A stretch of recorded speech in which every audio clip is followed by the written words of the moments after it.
Sa maliit na bayan ng San Ildefonso, si Erica, isang balo at ina ng 2 anak, ay ginigising ng umaga hindi lamang ng sikat ng araw kundi pati na rin ng pangangailangang buhayin ang kanyang pamilya.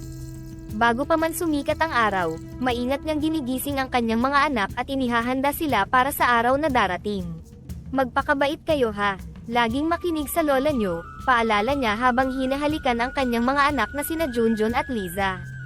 Ang kanilang lola, si Aling Flora, na nanay ni Erica, ay tahimik na nakamasid sa tabi, handang alagaan ang mga bata habang wala si Erica. Pagkatapos ng maiksing agahan, mag-isang lumabas si Erica para simulan ang mahabang araw ng pagmamaneho ng tricycle. Dama niya ang bigat ng kanyang responsibilidad habang papunta siya sa gasolinahan upang magpakarga. Sa bawat taas ng presyo ng gasolina, bumibigat ang kanyang loob sa pag-iisip kung paano niya pagkakasyahin ang kanyang kita. Sa istasyon ng gasolina, habang pinapanood niyang tumataas ang metro, hindi niya mapigilan na mag-alala. Paano na lang kung patuloy itong tumaas? Paano ko mapapakain ang mga bata? Tanong niya sa sarili, isang tanong na walang tiyak na sagot. Nakita siya ni Mang Greg, ang gasoline boy. Erica, mukhang malalim ang iniisip mo, puna niya habang nilalagyan ng gasolina ang tricycle. Oo Mang Greg, mahirap talagang kumita ngayon. Parang hindi na sapat ang araw na kita sa dami ng mga bayaran, tugon niya. Ang boses ay may tono ng pag-aalala. Nako, alam ko ang pakiramdam. Pero alam mo Erica, bilib ako sa'yo. Sa kabila ng lahat, nakikita ko pa ring nakangiti ka para sa mga anak mo. Yan ang tunay na lakas, sabi ni Mang Greg, na sinubukan magbigay ng kaunting ginhawa sa kanyang araw. Pagkaalis sa gasolinahan, nagtungo si Erica sa kanyang unang ruta. Sa bawat sakay at baba ng mga pasahero, umiikot sa kanyang isipan ang mga plano at pangarap para sa kanyang mga anak. Ang tricycle niya, bagamat luma, ay nagsisilbing tulay sa kanyang mga pangarap para sa mas magandang kinabukasan. Magandang umaga Erica, mukhang magiging busy na naman tayo ngayon, bati ni Ma'am Mercy, isang regular na pasahero at guro sa kalapit na eskwelahan. Oo nga Ma'am Mercy, sana magtuloy-tuloy na maganda ang pasok ngayon, sagot ni Erica, pilit ang ngiti. Sa likod ng kanyang mga pagbati at ngiti, inililihim niya ang kanyang mga pangamba at pag-aalala, na siyang tunay na nagpapatakbo sa kanyang araw.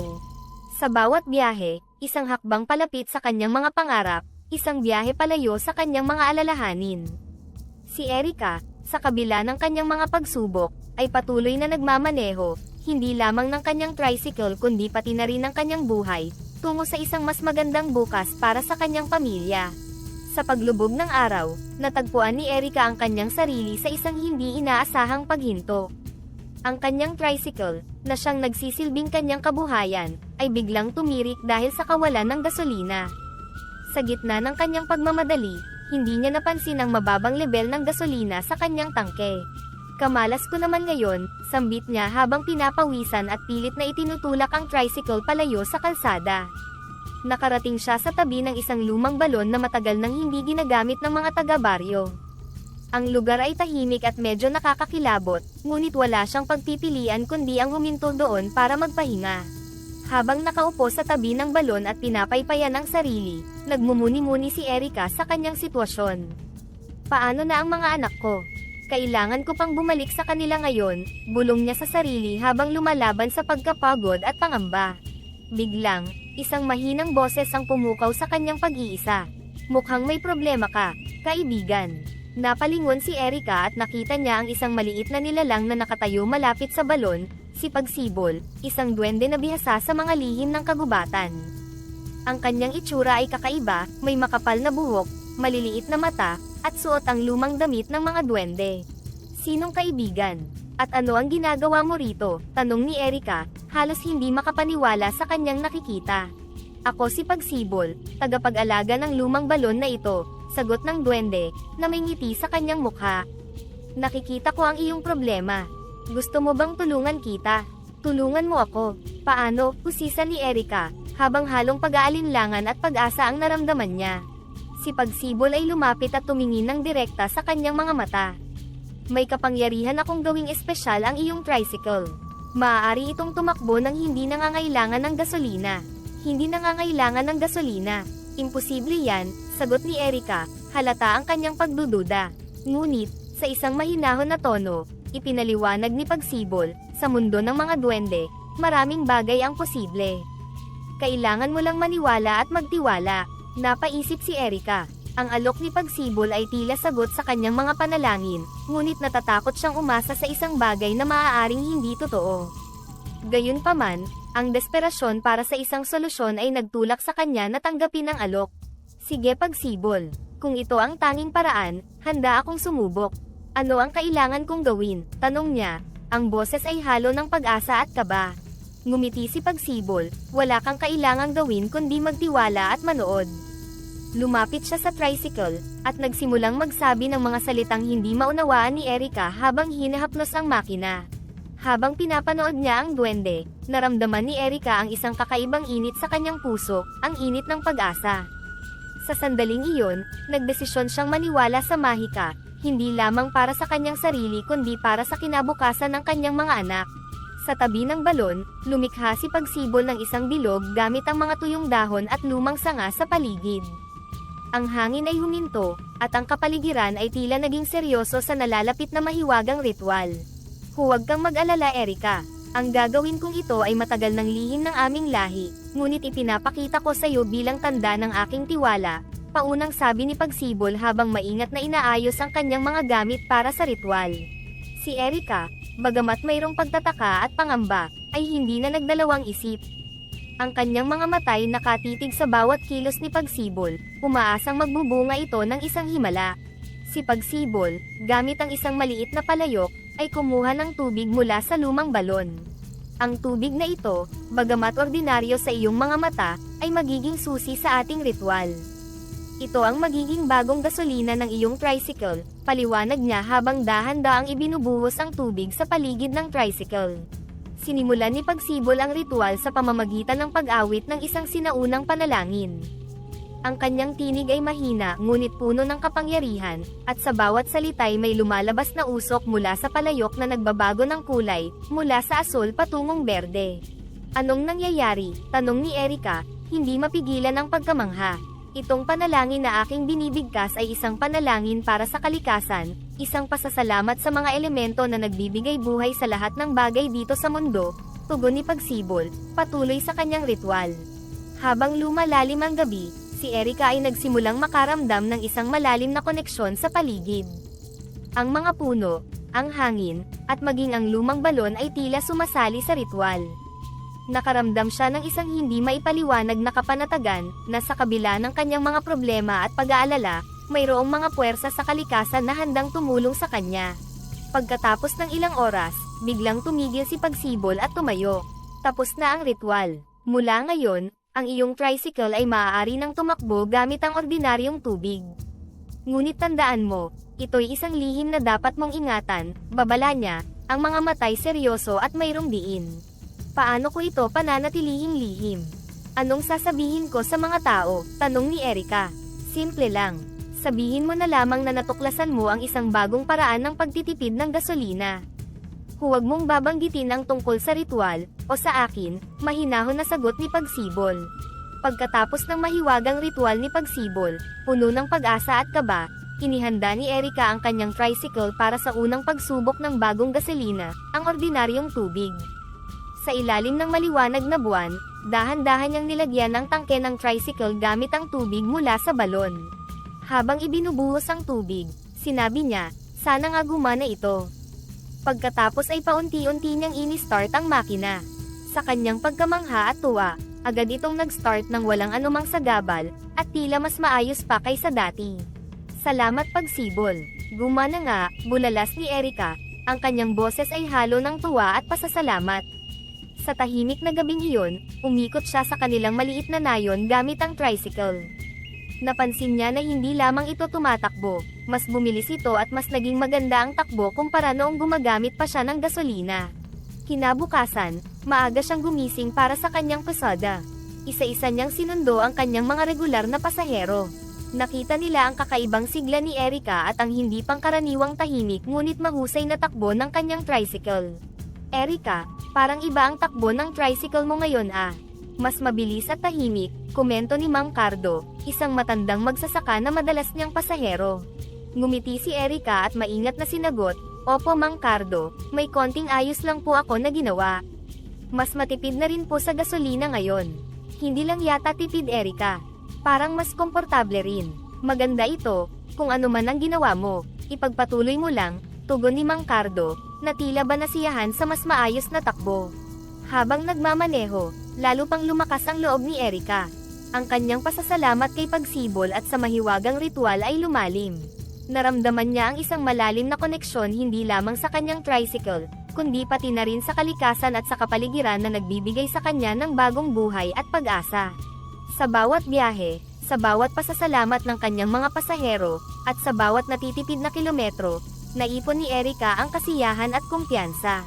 Alam niyang may bagong kabanata na nagbukas sa kanyang buhay, isang kabanata kung saan siya ang nagsisilbing tulay sa pagbabago at inspirasyon sa kanyang komunidad, salamat sa isang mahiwagang ritual at sa ordinaryong tubig na naging susi sa isang bagong simula.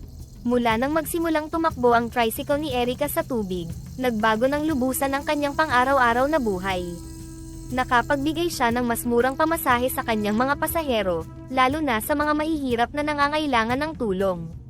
Dahil dito, dumami ang kanyang suki at naging kilala siya sa kanilang lugar bilang mapagkakatiwalaan at maasahang tricycle driver. Isang umaga, lumapit sa kanya ang isang matandang babae na si Aling Rosa, na madalas niyang pasahero. Erika, salamat at nandyan ka. Alam mo, malaking tulong talaga itong ginawa mong bawas pasahe. Lalo na sa amin na umaasa lang sa pensyon, sabi ni Aling Rosa, ang kanyang mga mata ay nagpapahiwatig ng taos-pusong pasasalamat. Masaya ako na nakakatulong Aling Rosa. Alam ninyo naman po ang sitwasyon ko.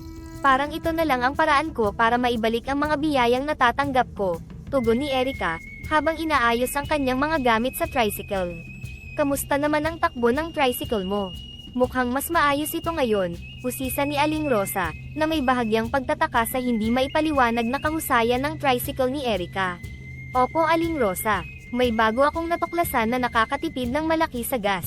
Pero huwag na po nating pag-usapan yon. Mas mahalaga po na makatulong ako sa inyo, sagot ni Erika, pilit itinatago ang tunay na lihim ng kanyang tricycle. Sa kanilang pag-usad sa daan, marami sa mga pasahero ang nagpahayag ng kanilang pasasalamat kay Erika. Ang bawat pasasalamat ay nagdudulot ng kakaibang kagalakan sa kanyang puso, ngunit kasabay nito ay ang pangamba na baka malaman ng iba ang lihim na pinanghahawakan niya. Isang hapon, habang nagpapahinga siya sa isang karinderya, lumapit sa kanya si Mang Ernesto, isa sa mga matagal ng tricycle driver sa kanilang bayan. Erika, aminin mo nga sa akin, anong sikreto mo? Bakit parang hindi ka na yata nauubusan ng pasahero? At ang mura pa ng singil mo ha? Tanong ni Mang Ernesto, na may halong inggit at pagtataka. Napalunok si Erika, wala naman Mang Ernesto. Swerte lang siguro. At tsaka, tinutulungan ko lang ang mga tao. Alam mo na, sa panahon ngayon, kailangan natin magtulungan. Magtulungan, ha? Baka naman pwedeng matuto rin ako ng style mo. Baka pwede mo akong turuan, pangungulit ni Mang Ernesto, hindi pa rin siya makapaniwala. Ah, sige Mang Ernesto. Pag may oras, kwentuhan ko kayo, palusot ni Erika, sabay alis upang maiwasan ang karagdagang mga tanong. Habang nagmamaneho pa uwi, nagninilay-nilay si Erika. Bagamat malaki ang tulong na naibibigay niya, hindi niya maiwasang maramdaman ang bigat ng lihim na kanyang itinatago. Ngunit sa tuwing makikita niya ang ngiti ng kanyang mga anak at mararamdaman ang pasasalamat ng kanyang mga pasahero, napapalitan ng kanyang pangamba ng determinasyon na ituloy ang kanyang ginagawa. Ang kanyang buhay, tulad ng kanyang tricycle, ay patuloy na umuusad, puno ng pag-asa at pagbabago. Sa paglipas ng mga araw, ang katanyagan ni Erika sa San Isidro ay patuloy na lumago. Ang kanyang tricycle, na kilala na ngayon sa pagbibigay ng pinakamurang pamasahe, ay naging paborito ng marami. Ngunit kasabay ng pagtaas ng kanyang popularidad ay ang pagdami ng mga mata na nakatuon sa kanya, lalo na sa mga kapwa niya tricycle driver na nagtataka sa lihim ng kanyang tagumpay. Isang maalinsangang hapon, habang naghihintay ng pasahero sa terminal, nagtipon ng ilang driver at si Erika ay napasama sa kanilang usapan. Mukhang maganda ang takbo ng negosyo mo Erika. Ilang beses na akong nakakarinig na may magic ang tricycle mo. Biro ni Mang Tonyo, isang veteranong driver na may bahid ng pagdududa sa kanyang tono. Tumawa si Erika, magic. Wala namang magic dito Mang Tonyo. Marunong lang siguro ako sa ruta at sa oras ng pagpasada. Hindi eh. Iba naman ang balita dito sa atin. Sabi nila, hindi ka na daw nagpapakarga ng gasolina. Paano mo yun nagagawa?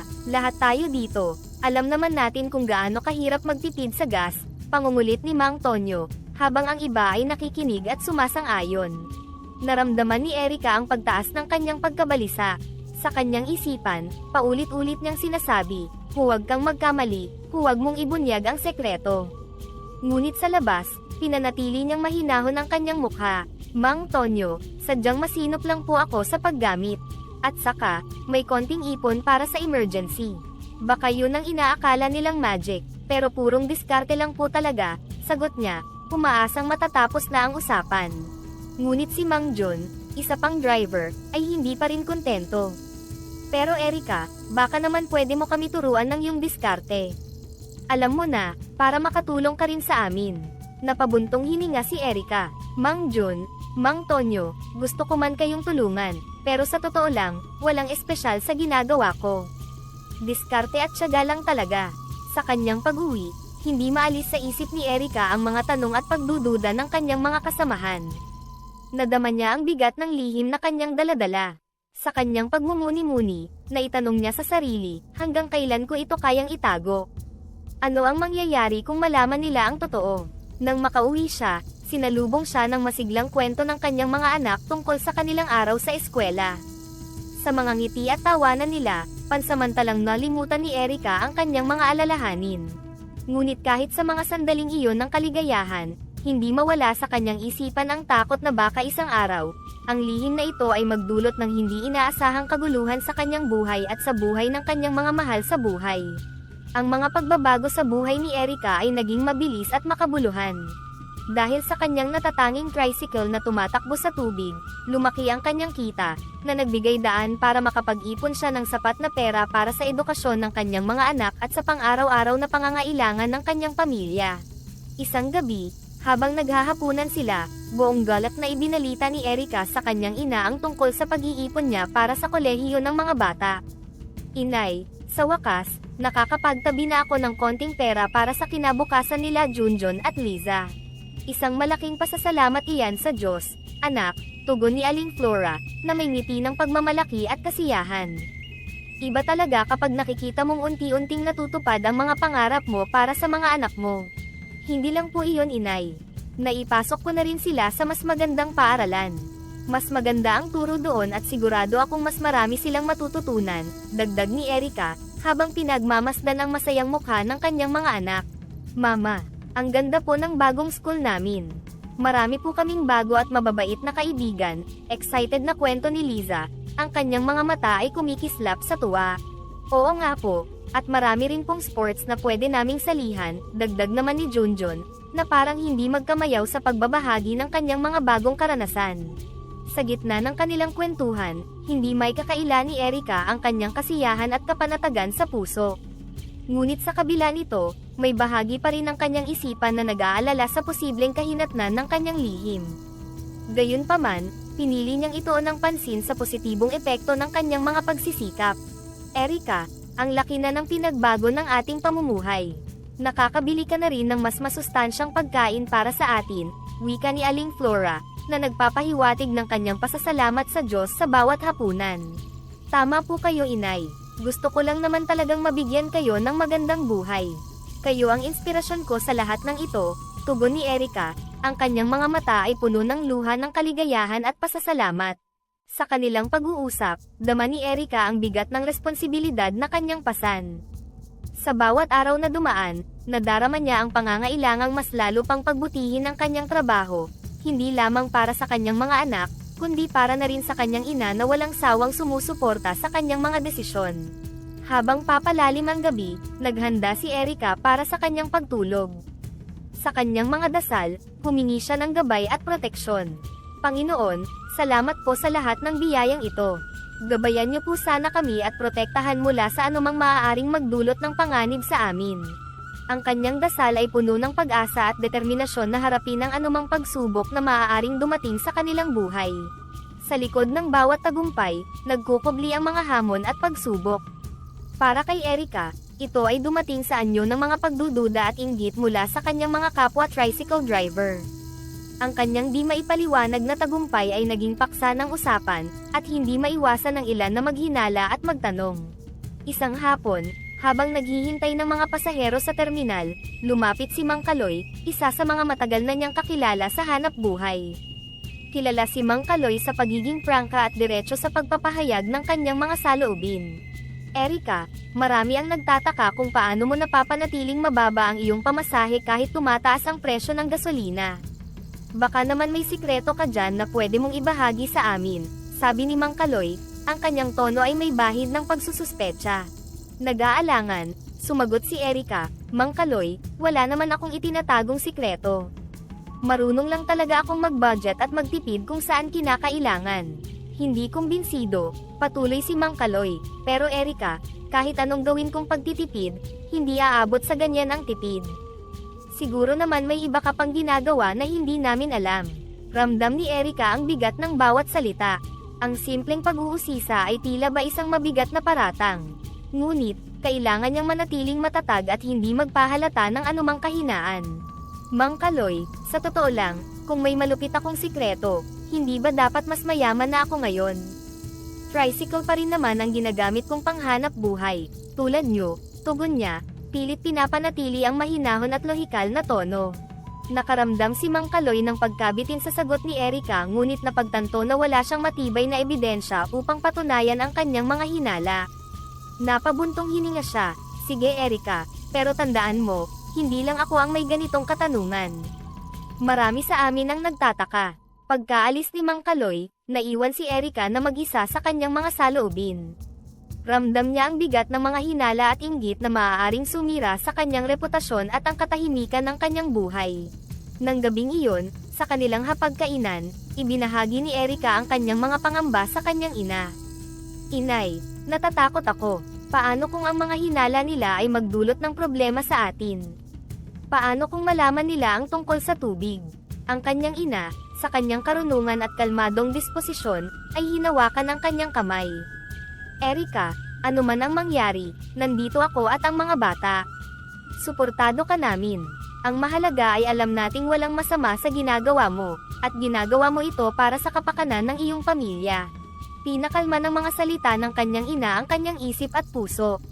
Ngunit sa kabila nito, hindi maitatanggi ni Erika ang lumalaking alalahanin sa kanyang isip. Ang hamon ng tagumpay ay isang realidad na kanyang kailangang harapin araw-araw, sa bawat pasada, at sa bawat pakikitungo sa kanyang mga kapwa driver. Habang lumalalim ang gabi, ang buwan ay buong liwanag na nagniningning sa langit, tila ba isang bantayog sa katahimikan ng bayan. Ngunit para kay Erika, ang gabi ay tila ba nagdudulot ng dagdag na bigat sa kanyang mga balikat, ang bigat ng mga hinala at pagdududa na lumalaganap sa kanyang lugar. Sa isang tahimik na sulok ng kanyang bakuran, habang nag-iisip at nag-aalala, isang pamilyar na tinig ang bumulabog sa kanyang pagmumuni-muni. Erika, tila ba mabigat ang iyong dinadala ngayong gabi, wika ni Pagsibol, na bigla na lamang lumitaw mula sa anino ng mga puno. Napatalon si Erika sa gulat. Pagsibol, hindi kita napansin dyan. Oo, marami akong iniisip. Maraming nagtatanong at nagdududa sa tricycle ko. Pag-amin niya, ang kanyang boses ay may halo ng pag-aalala at pagkabahala. Nakaramdam si Pagsibol ng pag-aalala para sa kanyang kaibigan. Nabalitaan ko nga, ang mga hinala ng tao ay maaaring magdulot ng hindi magandang kahihinatnan. Ngunit huwag kang mag-alala, narito ako upang tulungan ka, sabi ni Pagsibol, ang kanyang mga mata ay seryoso at mayroong determinasyon. Pero paano? Paano natin mapapanatiling lihim ito? Alam mo namang hindi ko ginagamit ang tubig bilang gasolina para sa sarili kong kapakinabangan lamang. Ginagamit ko rin ito para makatulong sa iba, paliwanag ni Erika, ang kanyang mga mata ay puno ng pagmamakaawa. Alam ko Erika, at dahil doon, may plano ako. Magbabantay ako sa inyo at sisiguraduhin ko na walang makakalapit sa iyong tricycle na may masama na intensyon. Ipagkakaloob ko rin sa iyo ang isang agimat na magpapalakas ng proteksyon sa iyong tricycle, tugon ni Pagsibol habang inilalabas mula sa kanyang bulsa ang isang maliit na bato na umiilaw sa dilim. Nanlaki ang mga mata ni Erika sa nakita. Talaga, makakatulong ito. Oo, ito ay isang agimat na magbibigay proteksyon laban sa masasamang espiritu at masasamang hangarin. Itali mo ito sa ilalim ng iyong upuan sa tricycle. at walang makakadiskubre ng lihim mo, paliwanag ni Pagsibol, habang iniaabot ang agimat kay Erika. Lubos ang pasasalamat ni Erika. Maraming salamat, Pagsibol. Hindi ko alam kung paano kita mapapasalamatan. Ang pinakamahalaga ay panatilihin mo ang kabutihan sa iyong puso, Erika. Hanggat ginagamit mo ang biyayang ito para sa kabutihan, laging nasa tabi mo ang kapalaran, sabi ni Pagsibol, na may ngiting nagbibigay ng kapanatagan. Sa gabing iyon, habang mahimbing na natutulog ang bayan ng San Isidro, si Erika at Pagsibol ay nagkaroon ng malalim na pag-uusap, tungkol sa kahalagahan ng pananatili na maging tapat at mabuti sa kabila ng mga pagsubok. Ang kanilang pag-uusap ay hindi lamang nagbigay ng bagong pag-asa at lakas kay Erika, kundi nagpatibay rin sa kanilang pagkakaibigan, ang isang uri ng pagkakaibigang may malalim na pangunawa at suporta sa isa't isa, sa gitna ng mga hamon ng buhay.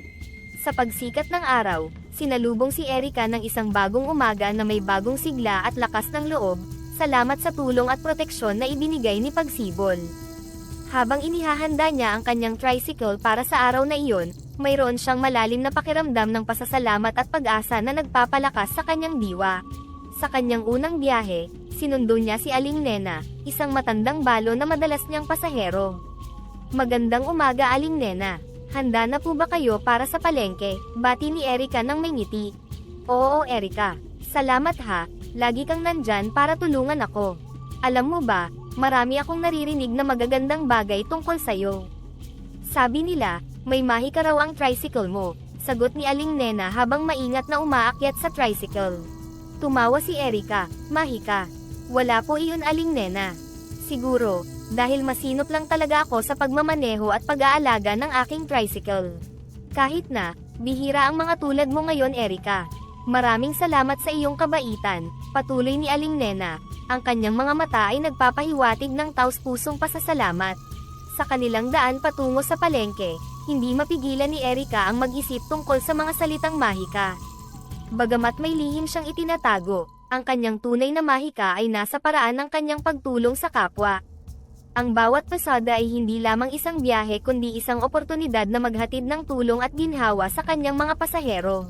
Pagkatapos ihatid si Aling Nena, tumigil si Erika sa isang tahimik na lugar malapit sa simbahan para magpahinga sandali. Habang nagmumuni-muni, lumapit sa kanya si Father Jose, ang pari ng kanilang parokya. Erika, lagi kitang nakikita rito. Mukhang malalim ang iyong iniisip ani Father Jose, ang kanyang boses ay puno ng pag-aalala. Father, minsan po kasi, iniisip ko ang mga hamon sa aking buhay. Pero ngayon, may bagong pag-asa ako. May mga tulong na dumating, at gusto kong ipagpatuloy ang pagtulong sa iba, pagbabahagi ni Erika. Alam mo, Erika, ang iyong determinasyon at kabutihan ay tunay na inspirasyon. Ituloy mo lang ang iyong ginagawa. Tandaan mo, ang pagtulong sa kapwa ay isang malaking biyaya mula sa Diyos, sabi ni Father Jose, hinihikayat siya sa kanyang mga mabubuting gawa. Napangiti si Erika, salamat Father. Ang inyong mga salita ay nagbibigay sa akin ng karagdagang lakas at inspirasyon. Habang nagpapatuloy si Erika sa kanyang araw, bawat ngiti, at bawat salamat mula sa kanyang mga pasahero ay nagpapaalala sa kanya na sa kabila ng mga pagsubok, mayroon siyang dahilan para magpatuloy, ang maglingkod at tumulong. Ang pasasalamat at pag-asa ay hindi lang niya nararamdaman kundi ipinapasa rin niya sa bawat tao na kanyang nakakasalamuha. Ang kanyang tricycle, higit pa sa isang sasakyan, ay naging simbolo ng pag-asa at kabutihan sa kanilang komunidad. Sa maliit na bayan ng San Isidro, kung saan ang balita ay kumakalat na parang apoy sa tuyong damuhan, ang kwento ni Erika at ng kanyang tricycle ay naging isang mainit na paksa.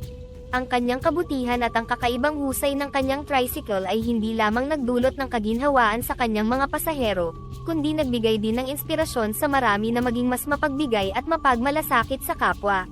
Isang hapon, habang nasa paborito niyang tindahan ng kape, si Erika ay nakarinig ng dalawang babaeng masiglang nag-uusap tungkol sa isang tricycle driver na hindi lamang basta nagbibigay ng mura at maginhawang sakay, kundi pati na rin tulong sa mga nangangailangan. Narinig mo na ba yung tungkol sa tricycle driver na yon? Erika yata ang pangalan, sabi ng isang babae, ang kanyang mata ay kumikislap sa paghanga.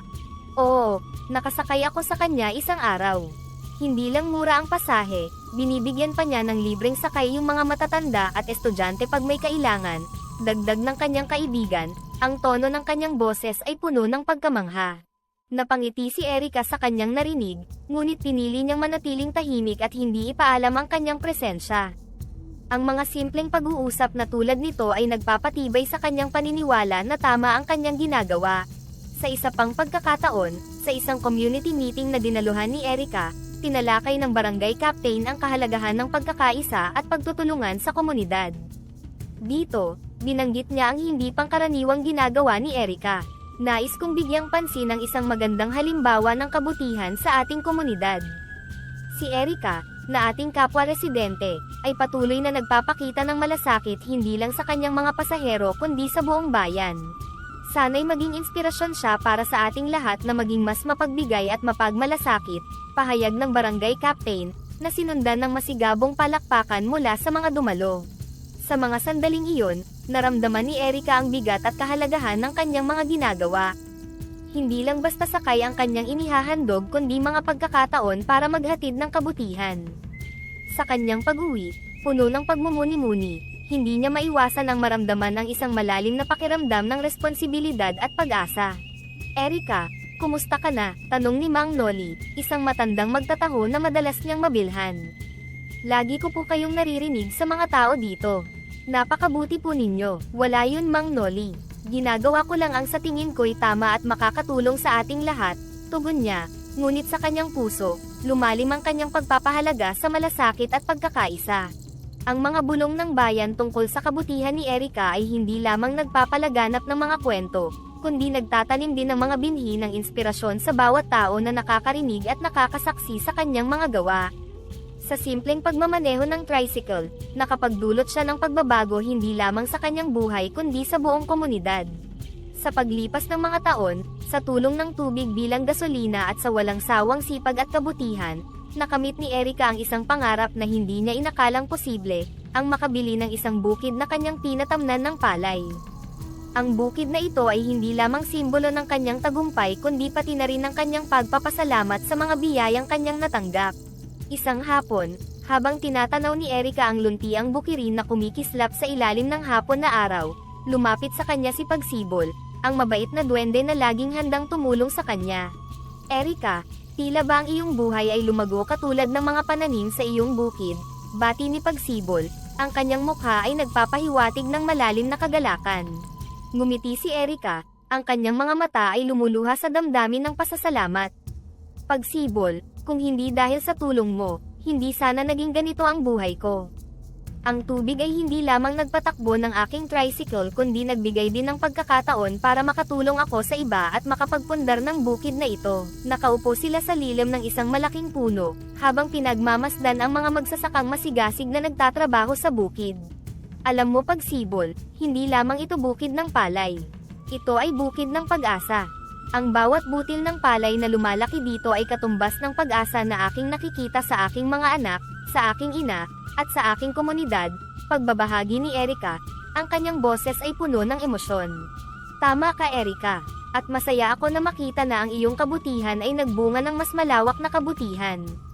Ang iyong bukid ay hindi lamang nagbibigay ng pagkain kundi nagbibigay din ng inspirasyon sa marami na maging masipag at matulungin, sagot ni Pagsibol, na may paghanga. Sa pagtatapos ng araw, habang bumababa ang araw sa kanluran, nagbigay ito ng gintong kulay sa bukid, ang kulay ng pag-asa at mga pangarap na natutupad. Nasa gitna ng bukid na iyon, si Erika, kasama si Pagsibol, ay patuloy na nagmamasid, hindi lamang bilang magkaibigan kundi bilang mga kasama sa isang mas malaking layunin, ang magdala ng liwanag sa buhay ng bawat isa na kanilang napapaligiran. Ang kanilang kwento ay isang paalala na ang tunay na tagumpay ay nanggagaling sa kabutihan at pagkakaroon ng malasakit sa kapwa.